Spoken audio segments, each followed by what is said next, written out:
So you're good to go? Yes. Excellent. Hello, everybody, and welcome to the Talk to Danielle podcast. I am your host, Danielle C. Baker. And before we start today's interview, be sure to like, follow, and subscribe to whichever channel you're listening in from or watching. And today I have a great guest and an amazing guest. And I know I say this on every episode, but this one is close to my heart.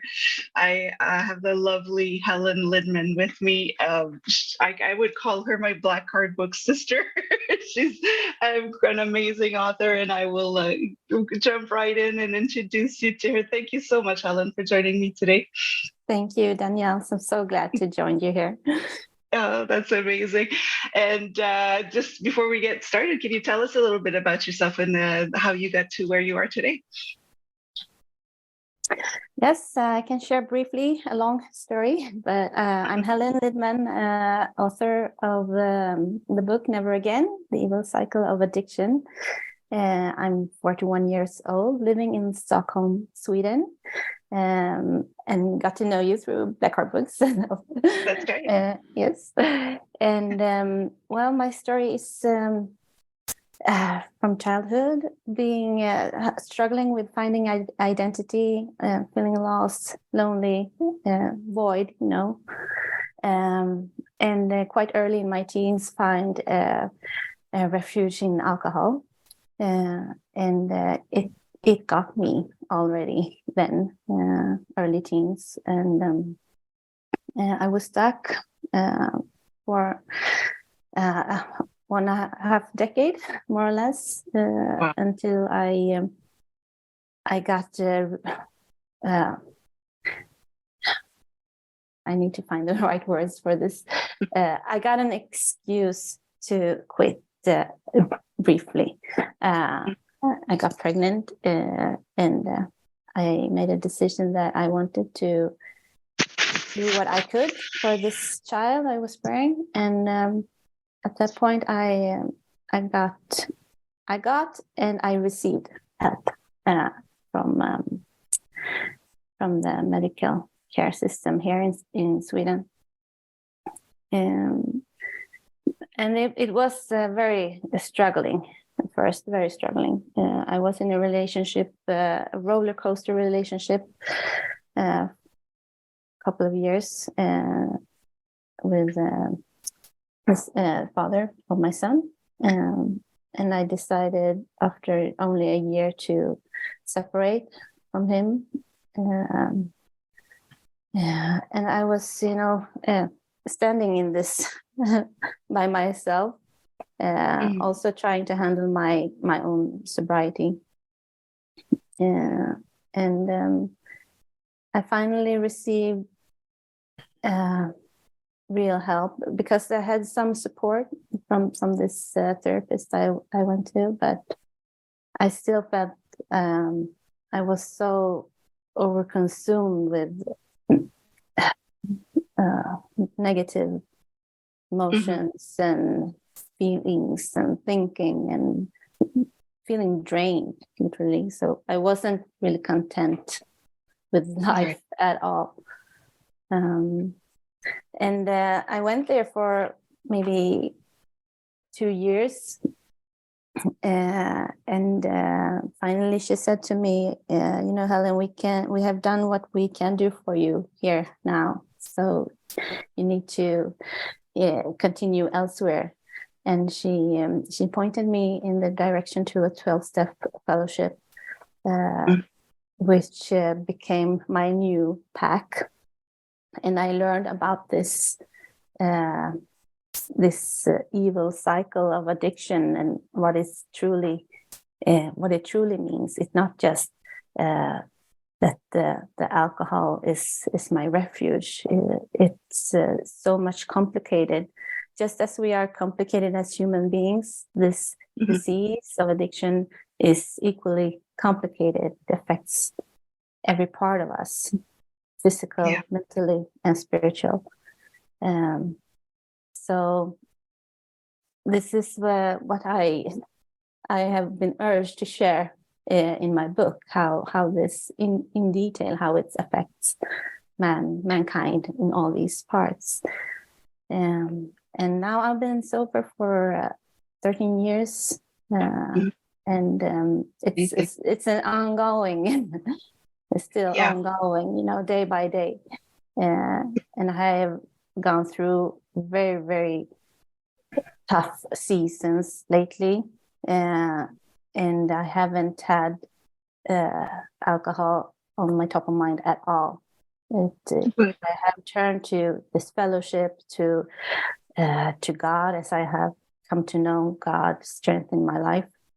And that's the solid foundation for me now. So I have a new escape. Yeah. And we'll talk about your book a little bit later on, because you do mention, when I got the opportunity to read it, you just present addiction in a different way, and I thought it was very interesting, coming from somebody who's lived it. That the words that you use are words we're not using in trying to help people with addiction. So we'll take that. But before we started, I know you wanted to open up the interview with a reading. So this is the first time that we're doing this on the podcast. So I'm going to leave the mic to you to open up this episode with a beautiful reading. Thank you, Danielle. Yes, as I told you, I wanted to share a reading of a prayer. Since my faith is what I lean on in every assignment I do. So I want to share a prayer where I welcome Holy Spirit into this session we have today. So I welcome you, most Holy Spirit, into everything that comes into my way today. Into every relationship, I welcome you. With every person that crosses my path, and in every conversation, I welcome you. In each and every circumstance, I welcome you. In every situation that arises, planned and unplanned, I welcome you. And through every challenge and ease of movement, I welcome you. Let me always remember, I am not here on my own effort, but by the power of your mighty Spirit that sustains me. By the light and life of your loving Spirit that moves through me. I ask for wisdom, and I ask for courage to approach this day with love, faith, and confidence. And I ask for discernment and a clear vision, so I may remain on the high path of grace, always open to you, my Most High God. And I ask for your guidance, so I may stay out of my own way. I release now my need for security and acceptance. I release my need for approval and affection. I let go of my need for control. I let go of my need to be right. For I trust as I live this day, in and through the presence of you, my living God, all things will work together for good. All things will work together for my healing, for my transformation, and my deepest longing to know you, Christ, and to love you, Christ, and to live in you, Christ, my truest self. Let it be so.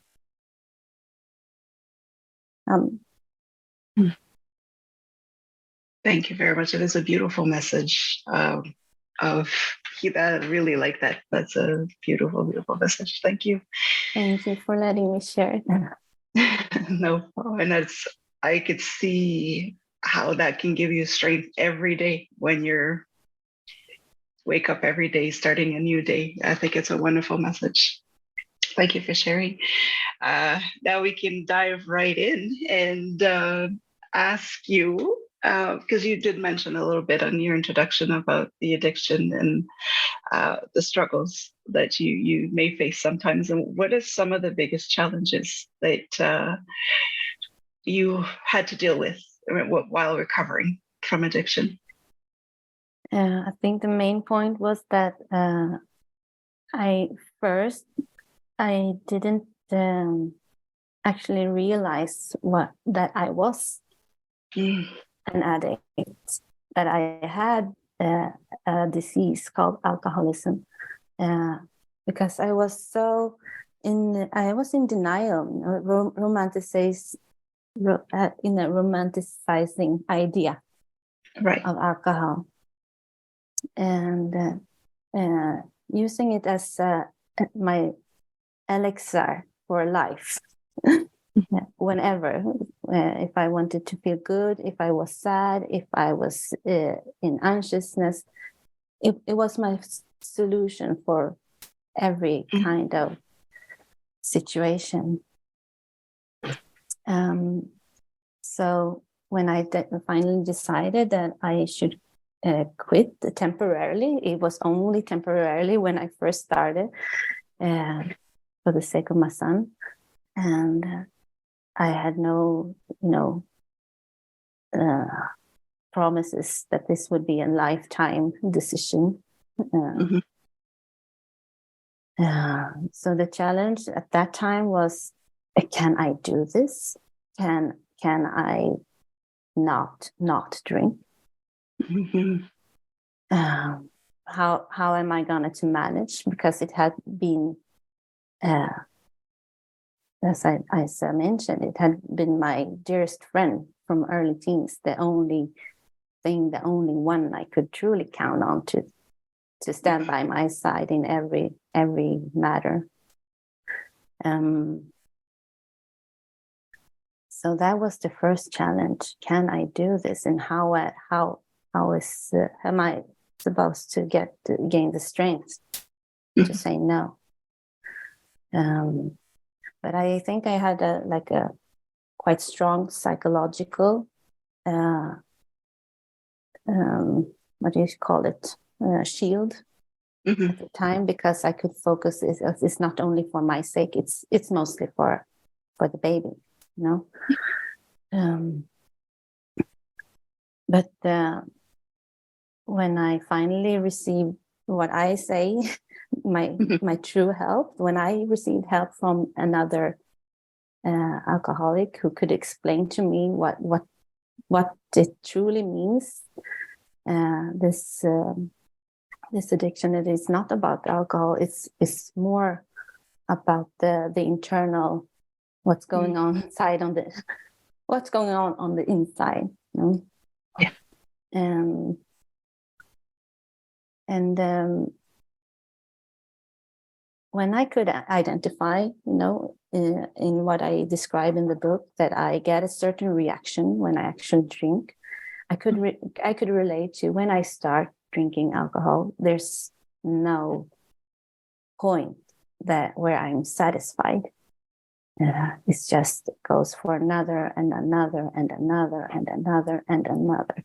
There's no natural point when I feel, okay, now it's enough. It doesn't exist. And that I, from time to time, get to a point when I feel like I can't go on like this.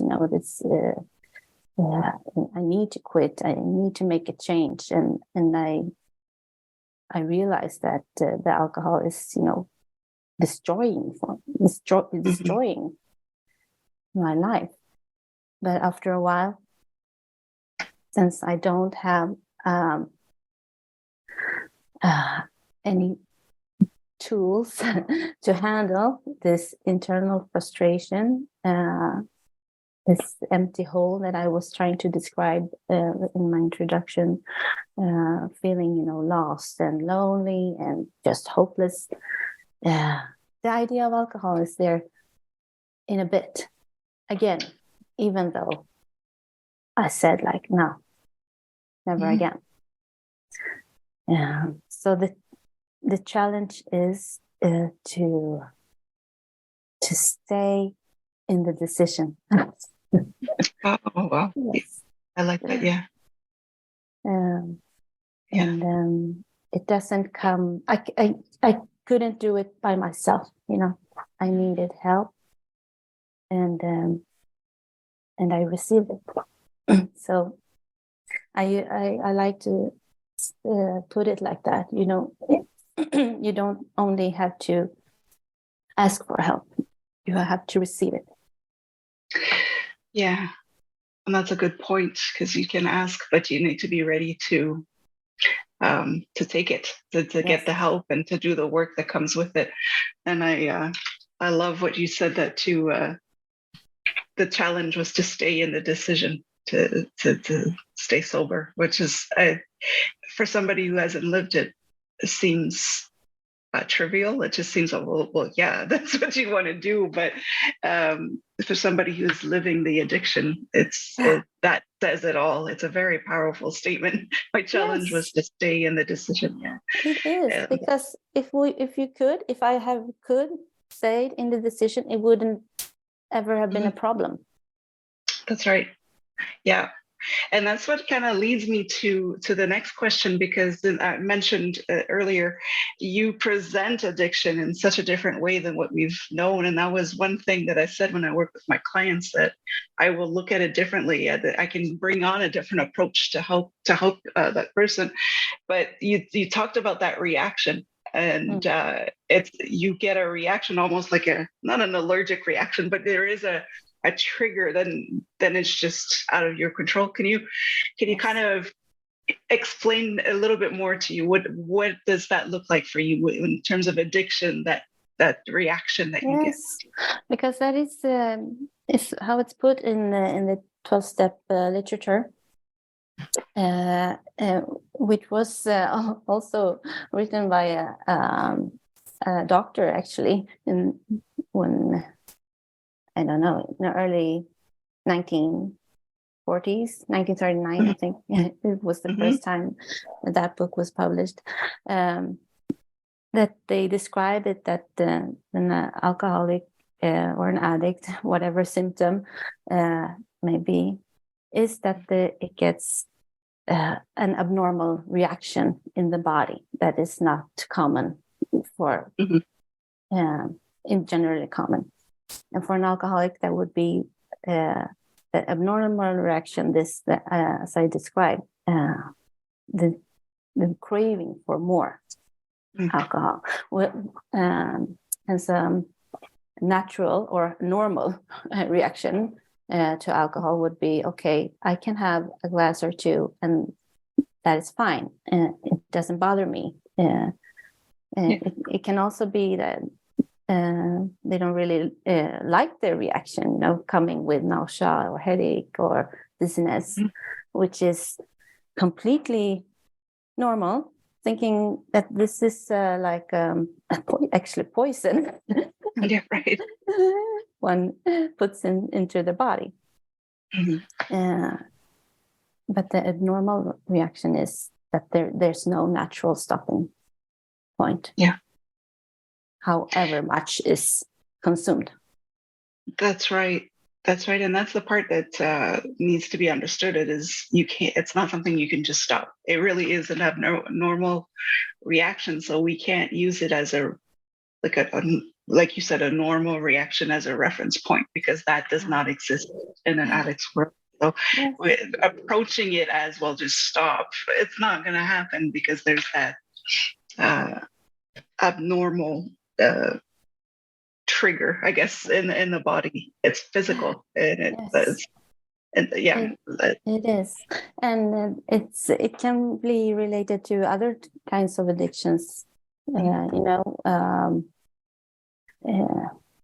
Food, for example, is no natural point of contentment, how much I eat, or for sex, I can have so many sexual engagements, but it doesn't fill this true inner void.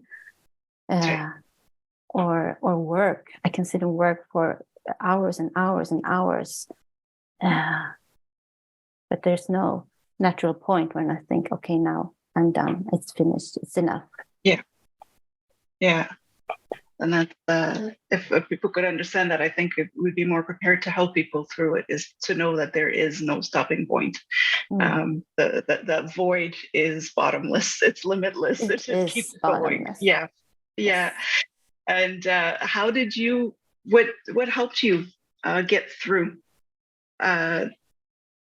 those difficult times? Because you did mention some. So when you decided, okay, this needs just never again, I'm never doing this again. What helped you to get through it and get healthy?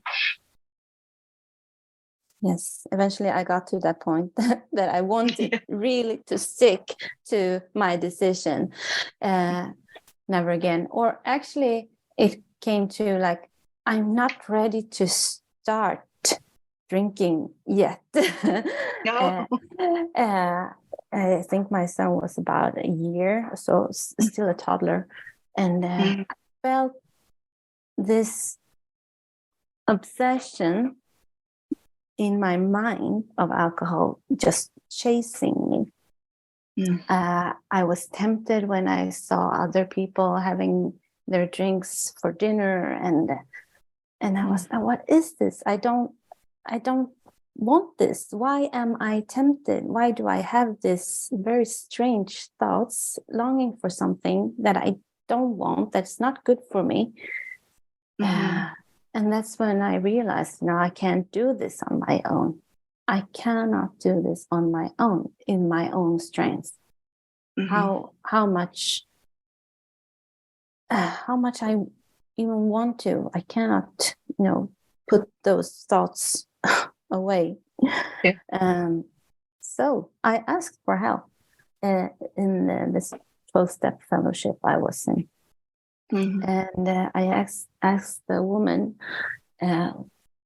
she put it like this, all this is all on volunteer basis, but she put it like this in the meeting I was, that I don't come here any longer to quit drinking. I continue because I don't want to start again. And that was what I needed at that time. I didn't want to start again. So I went up to this lady, and I was like, it's like, asking someone for a date. I don't know. But I was a bit nervous. But I asked, okay, hey, can you help me? I think I need this. I need to dive into this, which is, the program. It's a 12-step method. And she said, sure. And there's a literature we use. It's called Alcoholics Anonymous, a book. And she said, oh, you got the book? I said, yeah, I got it. And I read it. So I'm done, I read it. I'm done. So naive. But she was like, okay, we'll start up. And it's one thing to read this book page to page or cover to cover.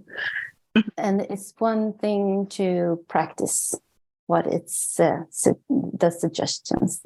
It's completely different. So she guided me, and first that I finally could admit that I am powerless. I am so powerless unto this alcohol and this unmanageable life I was living on the inside. Didn't manage my negative thinking, my negative emotions, and all this spinning. And through the practices, by the steps 1 to 12, I I received this strength. It's promised once you work these steps to have a spiritual awakening,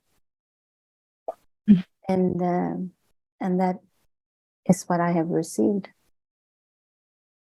and also want to share with the world. I think most people not in this who are not have been involved in 12-step. This is the description of the disease is quite new. But for those who have been engaged in these communities, they for sure know everything about what's in this book already. So I really want to create a larger awareness globally, because and even new people who hear about this, and they say, like, I had no idea it was this complicated. I understand why I just cannot stop. Yeah. Yeah, that's you really touched on a good point there. That it's one thing. I read the book. I'm done. It's like, I'm okay now. No, the work itself, and this is why it's such a struggle, and why people will sometimes fall back into bad habits, because it's the work itself. But if you stick to it and not doing it alone, that's the other thing too. It's too much to take on by yourself, and it's an important message to send out there. And that's kind of where I want to lead to with the next question. Is this is with this podcast, I always like to bring things that people don't talk about, either because it's something that we just never used to talk about, or something that may trigger other people. But is there, from your point of view and from what you've lived, is there anything that families and loved ones really need to know about the person that is struggling, that person may not be able to express depending on where they are in their healing, and the kind of help that they wish they would get, that people are not giving them because they're thinking it's oh, well, just stop, snap out of it and stop drinking? Is there anything like that we should know about, that families and loved ones should know about the person that's struggling? Yes, one main thing, that if the person is not willing himself or herself to make a change, there's not going to be a change, not a wholehearted change. At least it can be enforced, by employers or family members, saying, okay, now it's enough. You choose me, the bottle, right, or I'm out. And even in those situations, if the person is not willing, he or she will choose the bottle. Right. Yes. So that's the sad truth that you need to know. Either you hang in there until there's a point of willingness, and even when that occurs or arises, a willingness to make a change. As I said, I have come to this point time and time again during my life that, okay, now it's enough. I need to change, and it's just a matter of time. It's like a window of maybe 3 days tops.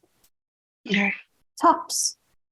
And if there's not action taken at that point immediately, it will go a new round, in that circle. Yeah.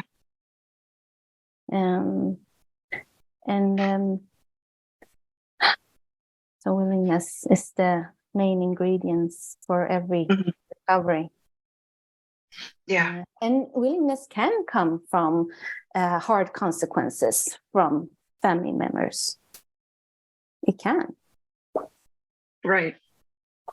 Oh, that's a good point. That's the tough one, being solid in a decision to, tough love. You're right. And family members also need to make sure, they care for themselves, not only the one in trouble. Oh, that's important too. Yeah, like you said. Because I And think the book itself is also a big help to whoever lives with an addict or have family members who have problems. It will put a new light on what they're dealing with, or what this person is dealing with. Yeah. Yeah, and it's a good point that you mentioned, that tough love. Sometimes you just don't want to make it even harder on the person, but it can be the reason that they'll be willing at one point and say, well, now this has gotten out of hand. Yeah. Oh, that's good. Thank you for sharing that one. Because again, it's not something that we'll mention. They always say you can't. If a person's not willing to do it, they won't do it. But to hear it for somebody to say they have to be and to act now when they say, okay, I need this now, not to wait a week, but just to get it, to drop everything and go. That's important. What would you say to somebody who's trying to get sober? They just don't know where to turn to get that help, or to, they don't even know where to start. What would your advice be for somebody who's trying to get sober? I would say, depending on their type of addiction or the type of struggle, they would look for a local 12-step community, and perhaps also take contact with medical care, doctor, nurse, and explaining their issues, because sometimes we need support from both those areas. There's so many different kind of 12-step groups now. There's AA, NA, CA, going on, so depending on type of addiction, choose what suits best, Right? Because I think identification is also main ingredient when you come as a newcomer, that I can identify and relate to the other people who are there. And I think that's also why there's so many different kind of fellowships popping up. Yeah, and that makes sense too, because then the people really know what you're going through, and they'll be able to understand if they've gone through it, or they've gone through it with a loved one. So that's also an important, and to go and get that help. There's so many people out there that are willing to help, but doing it alone, is a lot of people will be embarrassed, maybe, or showing weak. They see it as a weakness or something, but you do need that help. You need that support. Yes, it's such a strength. It's false shame. Seeking help. It's false. It takes so much courage and strength to take this step and ask for help and receive help. So it's a victory. It's the first victory you ever take in this process, because if you don't start, there can't be any progress. You need to take that first step. And it takes a lot of strength to do it. You're right, it's a false weakness, because it does take a lot of strength to ask for help.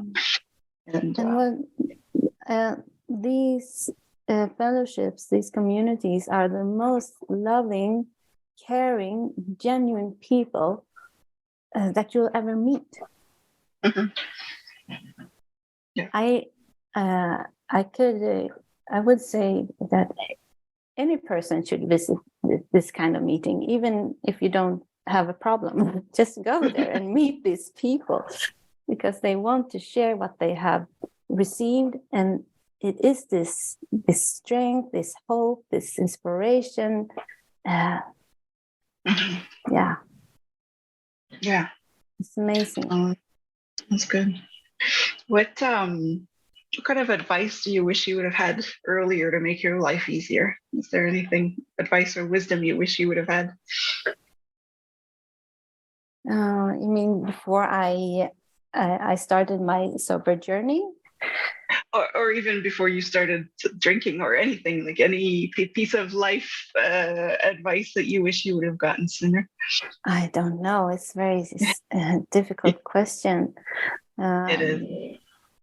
I felt very unseen when I was a child. I grew up in a family where addiction has been going on, and I felt unseen and lonely, and I had different symptoms for this, migraine and not wanting going to school. I don't know. I don't know if it had been different for me if someone had seen me at that point and lifted me up. I don't know, but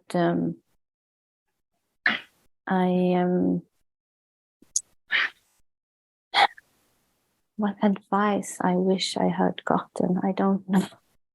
I can't answer, Danielle. It's a difficult one. It's a speculation. Yeah. Yeah, no, I get it. It's not an easy one, because it depends on the situation and when that advice would have come in, if you would have received it or just brushed it away. And I'm thinking maybe in school, I was a mess in school, the late years. Right. We don't have the same school system here, but when I was maybe from 15 to 19, my teachers knew, they observed, and they spoke to my parents, but there weren't enough consequences for me. So that as we spoke about earlier, consequences can be good. Yeah, it could be the reason that makes you decide, oh, this needs to end now. Yes. Yeah. And when after school I left home and I went to Spain, to Madrid, and there I was completely on my own, can do whatever I wanted. So it was time for progressiveness in my consumption. Right. Yeah, you had an open yes. It was an open book then. Yes. How do you find balance in your life, with work, with life, with your son and family, everything? How do you find the balance? It's hard, really hard to find balance. But one motto, you say like that, motto I have is that I need to rest first. Before I do anything else, I rest first. Before I gonna clean my apartment, I rest first. Before I gonna do this and this assignment, I rest first. I do a lot of prayer and meditation, and it's strengthened me. Because I had in a couple of years ago, I don't know now, it's 2018, I had exhaustion depression, you call it like that. And from that I have really learned that I need to scale down and take one thing at a time. And that's good. And so I like asking this question because everybody is different, and it's kind of to show that there's not a a magic formula. Everybody, you need to listen to your body, and sometimes you may not need that rest, but there are days where you absolutely need it before you burn out. So it's important to listen to those signs. So yes. rest. Because that is what I will most likely not do if I don't do it first. Okay. See, and you're able to recognize that. That's good, because a lot of people won't recognize that they need that rest, and then just keep pushing through. Yes, we're just in that daily wheel, we get up, make our coffee, do our breakfast, head up to work, send the kids to school. We work our days, and kids come home from school, dinner. At least that's my daily life.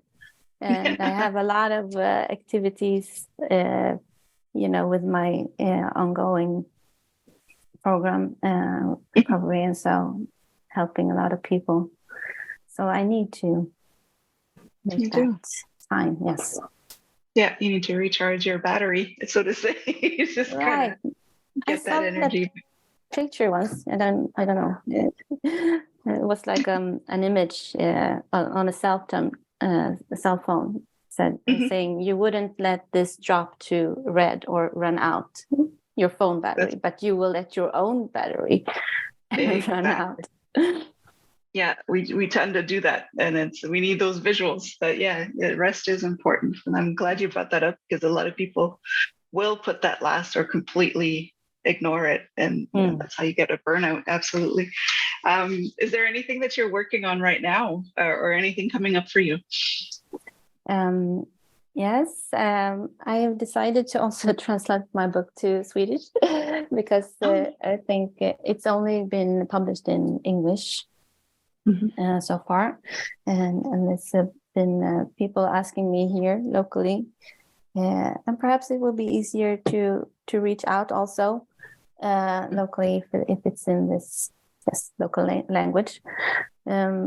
And otherwise, I started new work just 2 months ago, which is very time consuming, starting a new work.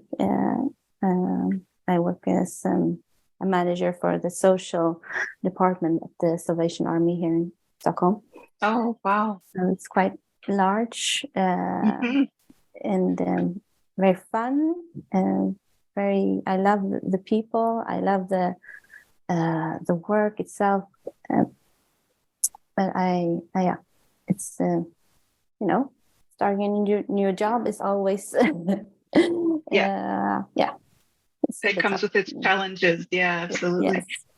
Yeah. And 2 months, you're still in it. You're still in the learning process. So it's adjustment. Yeah. And also, just before this meeting, I've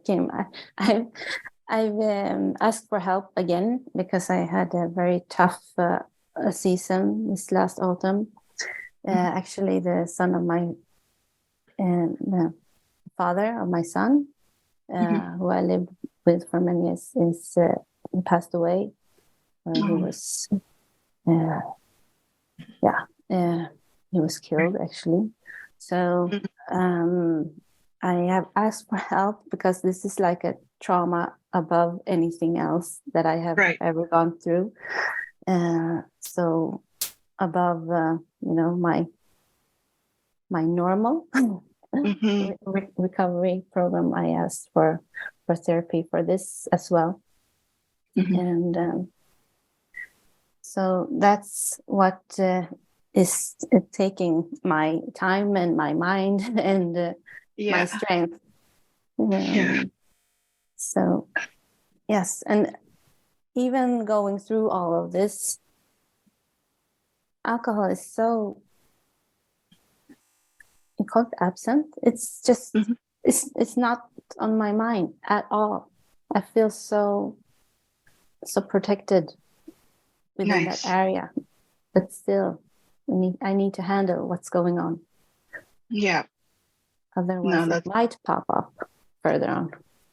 Exactly. No, that's good that you're still keeping track of that, and you're still checking in on the inside to see how things are going, because that's a lot to go through in such a short period of time. So it's quite a bit of time. Yeah. Before we wrap up, I know that I wanted to ask you that as well, but would you be able to share a little excerpts of your book? You kind of give us a Yes. taste of what you have in your hands. Yes, I would love to.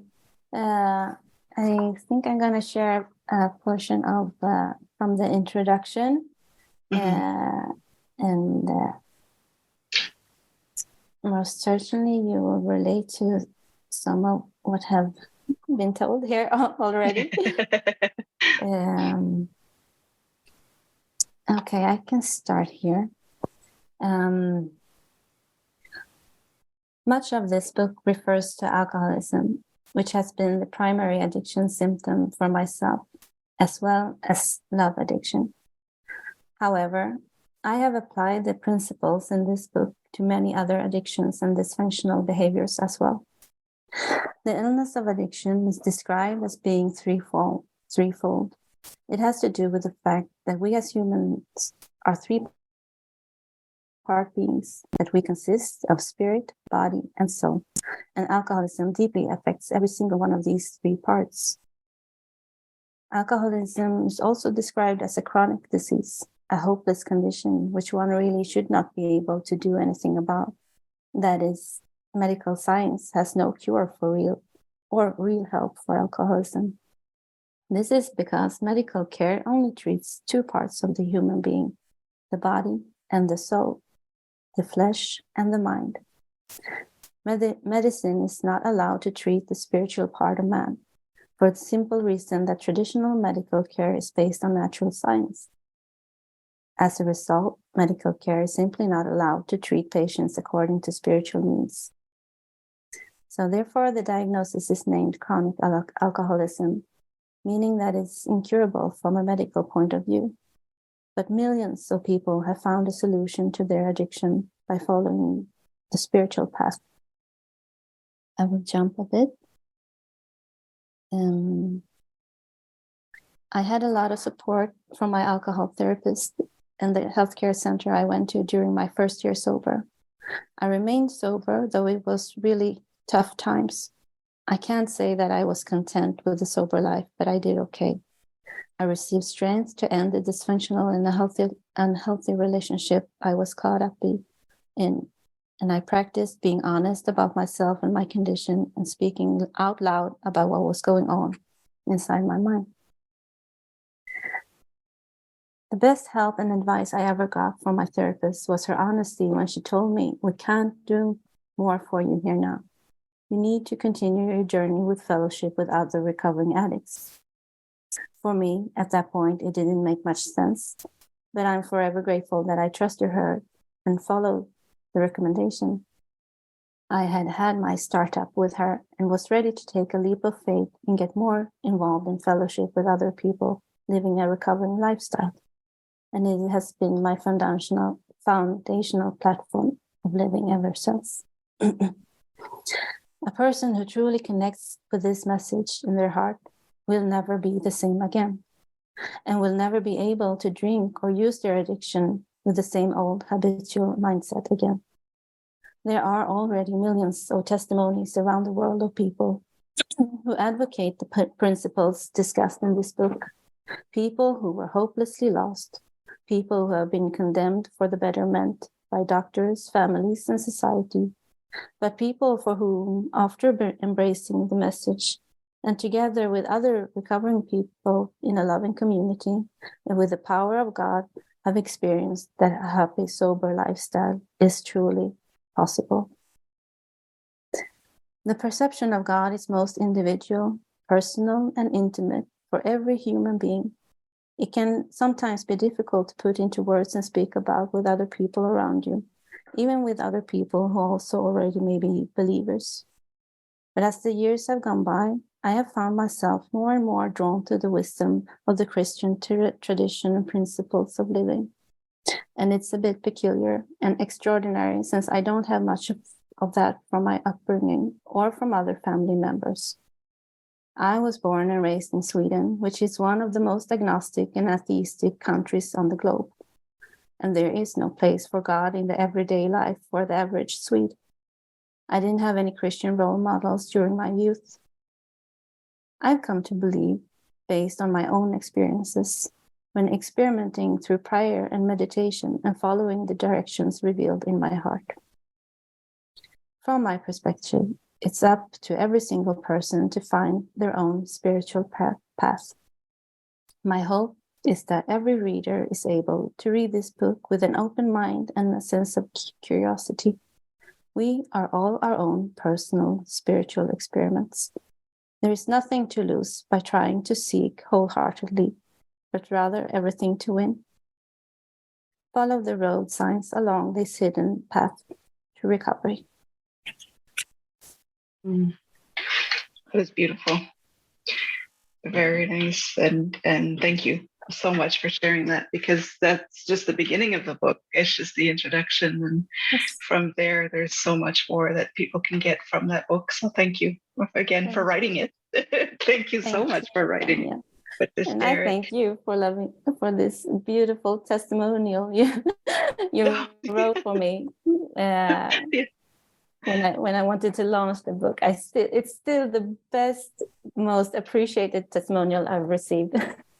Oh, thank you. No, but honestly, I appreciated that book so much. Like I said, with the clients of mine, it changed my perspective on how to approach it, how to see it, how to understand it from their point of view, as opposed to a clinical point of view. And that's what I like about the introduction that you read, is they don't treat the spiritual side. They can't. Scientifically, it's hard to put a formula, some kind of scientific on spirituality, and so that just opened up my eyes to so much. So thank you again. And before we wrap it up, I always ask this question just because I always like, I'm all about growth. We have to evolve. If you stay stagnant, nothing good comes from not moving. So my question is, what would you like to be when you grow up, or what do you want to be when you grow up? I think that I am already growing up. I'm progressing in my growing upness. And I think I aim to grow in my most inner essence even more, to be even more wise, to be able to help people in a correct way, because that is what's put on my heart, to help people, with this book, as a mentor, in my day work I do now. All this comes down to being a vessel of God's power in my life, basically. So I want to grow in that. Yes. Yeah. Oh, that's beautiful. I don't have a title. Saint? I don't know. No. Don't want to go there. No, it's very good. It's very good. Yeah. And there's a lot of, you can heal a lot through helping others as well. So it's a great thing, and you're doing wonderful work. And honestly, for anybody who's listening or watching right now, that book is definitely something that we should all be reading, to be able to help people around us. There's so many people who suffer in silence that it's important to have those resources. Now, how can people reach you, follow you? How can they get your book? I'll add all of that in the description and in the comments of this episode. You're more than welcome to reach out. You can contact me on my email. It's called helen@inspirationslabbet.se. It's but you can type it out. It's easier. I will type it. Or my website, it's inspirationslabbet.se. I had no intention going international when signing up for my website or host domain. Then I could have used that easier typo. But also there's a Facebook page for the book. It's called Never Again, The Evil Cycle of Addiction. There's Instagram account. You can look me up, either my personal name, Helen Lidman, or never again. Okay. That sounds good, and I'll put that up in the description as well, so it's easier for them to follow. And I like that you kept the Swedish spelling for it, because then it shows the authenticity of the work. It's one thing, one way of seeing. I like it. Right. I do like it.